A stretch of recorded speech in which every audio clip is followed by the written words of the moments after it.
The chilly fingers of 5G reality arrive. AT&T and Verizon start the year by pulling back on millimeter 5G promises. After more than a year of 5G, this chilly week in the US has brought a cold blast of reality to the early deployment of the next generation of high-speed, high-band wireless by AT&T and Verizon Communication. Verizon is slowing its roll on any more of its residential 5G launches until mobile 5G arrives with the 3GPP compatible 28 GHz smartphones set to appear later this year. Verizon CEO Hans Vestaberg expects the devices to arrive in the first half of 2019.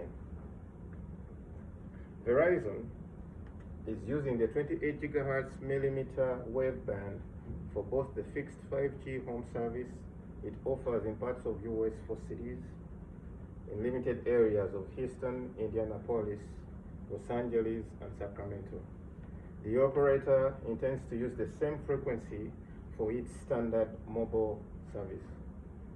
What we're waiting for right now is the 3PP compatible CPE equipment for 5G home, Vesterberg said on Verizon's fourth quarter earnings call. We definitely believe that this year we will get CPEs on the NR standard in the second half of 2019. This won't mean that Verizon can stop deploying 5G in the US. It just won't use its homegrown 5G technology forum specifications anymore. Instead, the network it deploys will be a 3GPP 5G new radio multi-use fixed and mobile network. We are building the network as we speak, Vesterberg noted. So the big question coming now for potential Verizon mobile 5G customers is, what kind of coverage will its standard mobile network offer?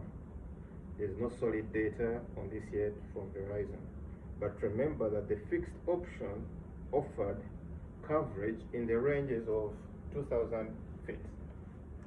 In a city environment such as New York, that could mean installing 5G small cells every city block to provide good coverage.